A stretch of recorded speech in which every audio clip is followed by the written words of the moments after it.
अनंत सिंह, सूरज भान, सोनू मोनू और टाल का वो गुट। मोकामा में गैंगवार और अदावत की ये है खूनी कहानी। मोकामा का इतिहास गैंगवार और अपराध की कहानियों से भरा पड़ा है।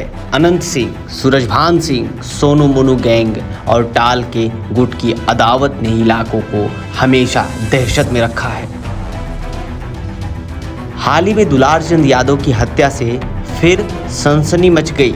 गैंगवार और अपराध की क्राइम स्टोरी देखने के लिए सब्सक्राइब करें हमारे इस चैनल को। कहानी है गैंग ऑफ मोकामा की और उसके मुख्य किरदार दी अनंत सिंह की। मोकामा, ये नाम सुनते ही दिमाग में गोलियों की आवाज़, सियासी गुटबाजी और बाहुबलियों की ठसक गूंज उठती है। कभी उद्योग नगरी रही मोकामा की जमीन अब गैंगवार की गवाही देती है। अनंत सिंह, सूरजभान और सोनू मोनू के साथ टाल की गुट। भले ही ये चार नाम हो, लेकिन इनकी एक ही कहानी है, सत्ता, जमीन और बदला। हर मोड़ पर मौत का साया, हर गली में किसी गुट की हुकूमत। 1980 के दशक से अब तक मोकामा का आपराधी इतिहास खून, राजनीति और अदावत के किस्सों से भरा है। चुनावी मौसम आते ही यहाँ का माहौल बारूद बन जाता है। यहाँ बैलेट नहीं, बुलेट ही आखिरी अंजाम बन जाती है। तो ऐसे पे सवाल उठता है कि आखिर अपराध की राजधानी का उदय कैसे हुआ। वो साल था 1980 का, जब मोकामा को बिहार का एक औद्योगिक केंद्र कहा जाता था। ब्रिटिश काल में वहाँ रेलवे यार्ड और कारखाने चमकते थे, लेकिन 80 के दशक से ही वहाँ अपराध ने जुर्म पे कब्जा कर लिया। गंगा के टाल क्षेत्र में जमीन का वर्चस्व की लड़ाई ने गैंगवार को जन्म दे दिया। अनंत सिंह जैसे बाहुबलियों का उदय हुआ। यह इलाका दलहन की खेती के लिए मशहूर था, लेकिन अब वहां से हिंसा की खबरें आने लगी। पुलिस रिपोर्ट्स के मुताबिक वहां हर साल दर्जनों गोलीबारी की घटनाएं होती हैं। स्थानीय लोग कहते हैं कि कानून यहां खत्म और गुटों का राज चालू हो जाता है। मोकामा की मिट्टी खून से लाल होती रही। मोकामा की कहानी के मुख्य किरदार छोटे सरकार कहे जाने वाले अनंत सिंह के बिना ये सफ़र तो अधूरा रह जाएगा। तो आइए जान लेते हैं अनंत सिंह के बारे में। अनंत सिंह का जन्म 1961 में मोकामा के लदमा गांव में हुआ। वह भूमिहार समाज से हैं और इलाके का सबसे बड़े बाहुबली माना जाता है। 1990 के दशक से वह मोकामा से विधायक बने और जेडीयू, राजद दोनों पार्टियों से चुनाव लड़े। साल 2020 के हलफनामे के मुताबिक उनके खिलाफ 38 आपराधिक मामले भी दर्ज हुए थे। उस पर हत्या, अपहरण और रंगदारी जैसे जमीन और संगीन आरोप हैं। साल 2019 में उसके घर से AK-47 राइफल बरामद हुई थी। इससे उसे 10 साल की सज़ा भी सुनाई गई थी, लेकिन साल 2024 में वो बरी हो गए। उसके समर्थक उसे जननेता कहते हैं और विरोधी मोकामा का डॉन। उसकी संपत्ति की बात करें तो 100 करोड़ से ज़्यादा बताई जाती है। उसके पास लैंड क्रूजर जैसी लग्जरी और महंगी कारें हैं।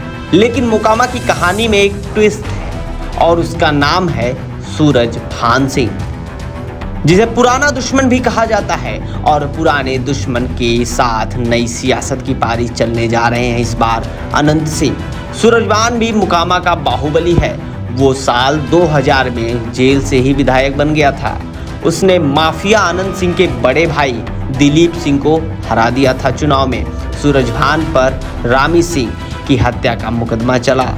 हाल ही में सूरजभान राजद में शामिल हुए। उनकी पत्नी वीणा देवी मोकामा से राजद की उम्मीदवार हैं। सूरजभान ने अनंत सिंह की तुलना रावण से की थी। सूरजभान ने कहा कि रावण जैसा ताकतवर भी खत्म हो जाता है। सूरजभान की एंट्री से मोकामा में बाहुबली वर्सेस बाहुबली की लड़ाई तेज हो गई। वे टाल क्षेत्र की जल जमाव समस्या हल करने का वादा कर रहे हैं। सूरजभान का प्रभाव यादव और राजपूत वोटों पर ज़्यादा है।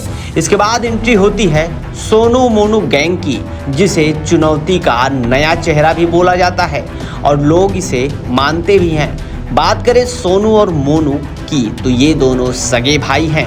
वे मोकामा के जलालपुर गांव में रहने वाले हैं। उनके पिता वकील हैं। दोनों ईंट का कारोबार करते हैं।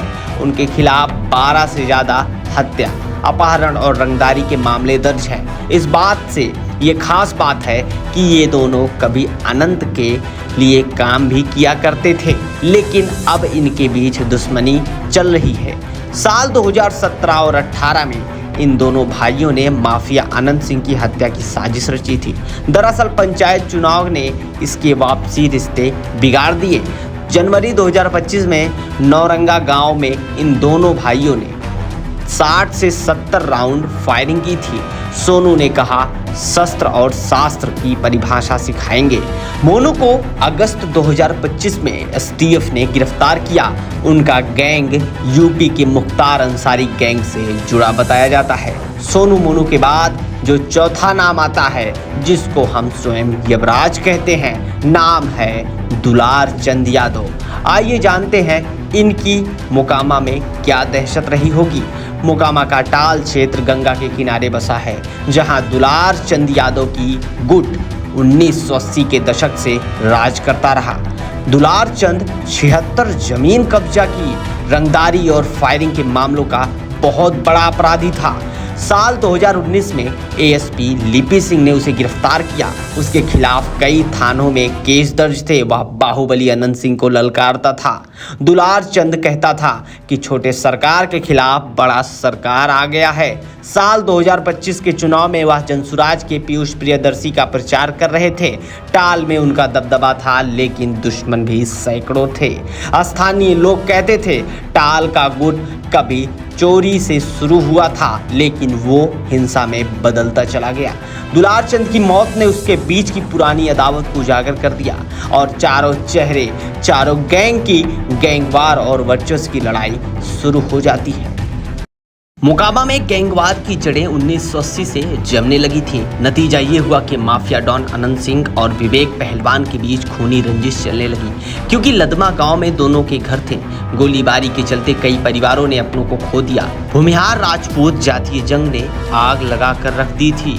इस वजह से सोनू मोनू जैसे नए गुट उभरने लगे और इनकी वर्चस्व की लड़ाई में जमीन, रंगदारी और पंचायत चुनाव कारण भी बन चुके। पुलिस रिपोर्ट्स कहती हैं टाल इलाका सबसे ज़्यादा प्रभावित तब हुआ जब साल 1990 से अब तक वहां सैकड़ों घटनाएं हो गईं। अनंत सिंह का कहना है कि ये सूरजभान की साजिश थी, लेकिन इतिहास गवाह है कि मोकामा में कानून काम करता है या गुट ज़्यादा चलते हैं। इसके बाद बताते हैं कि अनंत सिंह पर हमला पहली बार कब हुआ था। 22 जनवरी 2025 के दिन नरौरा जलालपुर गांव में हंगामा मच गया। अनंत सिंह वहां एक विवाद सुलझाने पहुंचे थे। उसी दौरान पूरा इलाका अचानक गोलियों की आवाज से गूंजने लगा। सोनू मोनू गैंग ने वहां 60 से 70 राउंड फायरिंग कर दी, जिसमें अनंत सिंह बाल बाल बच गए। दरअसल वहां मुकेश सिंह नाम के एक शख्स ने घर पर ताला लगाने को लेकर झगड़ा शुरू कर दिए। पुलिस ने इस घटने के बाद तीनों के खिलाफ एफआईआर दर्ज की। अनंत सिंह के समर्थकों ने भी जवाबी फायरिंग की। इलाके में तनाव फैल गया। एसटीएफ ने इस मामले की भी जांच शुरू करना चालू कर दी। तब सोनू ने कहा कि राजनीतिक बगावत जारी रहेगा। जवाब में अनंत सिंह ने भी कहा कि दुश्मनी पुरानी है। इस घटना ने मोकामा में फिर सुर्खियों में ला दिया और अनंत सिंह या तो तब आए थे सुर्खियों में या तो अब आए, यानी दुलार चंद हत्याकांड से। वो दिन था 30 अक्टूबर का और साल 2025। गांव घोसवारी और उस वक्त पूरे मोकामा का दिल दहल उठा जब वहां दुलार चंद यादव की गोली मारकर हत्या कर दी गई। दुलार चंद जनसुराज पार्टी के लिए प्रचार कर रहे थे। उसी दौरान वे अनंत सिंह के काफिले के पीछे थे। बताया जा रहा है कि पहले अनंत सिंह के समर्थकों ने लाठी डंडों से हमला किया। एफआईआर में अनंत सिंह, कर्मवीर सिंह समेत 5 लोग नामजद हैं। दुलार चंद के पोते का कहना है कि उनके दादा की हत्या अनंत ने कराई है, जिस पर अनंत सिंह ने उल्टा सूरजभान पर आरोप लगाते हुए कहा कि दुलार चंद उनका शागिर्द था। दुलार चंद की अंतिम यात्रा में हजारों लोग पहुंचे। इस दौरान दुकानें बंद रहीं, नारे भी लगे। पुलिस ने मौकाए वारदात पर एफएसएल टीम बुलाई और जांच पड़ताल शुरू कर दी। चुनाव से ठीक पहले इस घटना ने बिहार को एकदम से झकझोर कर रख दिया। सूरजभान सिंह ने दुलार चंद हत्या पर सफाई देते हुए कहा कि उनका इस मामले से कोई लेना देना नहीं है। अनंत सिंह ने उन्हें जिम्मेदार ठहराया, सारा खेल उनका है। इसके बाद सूरजभान ने मतदाताओं से मेडिकल कॉलेज और रोजगार हब जैसे वादे किए। वो राजद के साथ हैं। उनकी पत्नी वीणा देवी चुनाव लड़ रही हैं। सूरजभान का प्रभाव टाल में बहुत ज़्यादा है और अब अनंत सिंह ने कहा है कि सूरजभान कभी उसके सामने नहीं लड़े, लेकिन साल 2000 में उन्हें अनंत के भाई को हराया था। तो ऐसा लग रहा है कि सूरजभान की एंट्री से चुनाव को खूनी बना दिया है। दोनों गुटों के बीच तनाव चरम पर दिख रहा है। बिहार विधानसभा चुनाव में मोकामा सीट हॉट बनी हुई है। अनंत सिंह जेडीयू से, वीणा राजद से चुनाव मैदान में ताल ठोक रही हैं। जनसुराज का पीयूष प्रियदर्शी भी मैदान में है। हालांकि दुलार चंद यादव की हत्या ने माहौल बिगाड़ा है। उसके काफिले पर हमला किया गया, गाड़ियां तोड़ी गई। प्रशांत किशोर ने इस घटना की निंदा भी की। जेडीयू ने कहा है कि कानून अपना काम कर रहा है। अनंत के समर्थक कह रहे हैं कि ये साजिश है, लेकिन हिंसा रुकने का नाम नहीं ले रही है। मोकामा में सुरक्षा बढ़ा दी गई है। पुलिस ने अब दुलार चंद हत्याकांड को लेकर एफआईआर दर्ज की है, जिसमें अनंत सिंह समेत 5 लोग नामजद हैं और 1 अक्टूबर को रात 1 बजे लगभग अनंत सिंह को गिरफ्तार कर लेते हैं। एफएसएल टीम ने मौकाए वारदात से सबूत जुटाए। इसी बीच सोनू मोनू पर आर्म्स एक्ट और फायरिंग के मामले में 3 एफआईआर दर्ज कर दिए गए थे। एसटीएफ ने एक आरोपी मोनू को पकड़ लिया और पुलिस इलाके में कैंप कर रही है। मोकामा में भारी पुलिस फोर्स तैनात है। कैसी लगी हमारी ये कहानी मोकामा की, कमेंट बॉक्स में जरूर बताएं। बने रहिए क्लिक रिपोर्ट के साथ।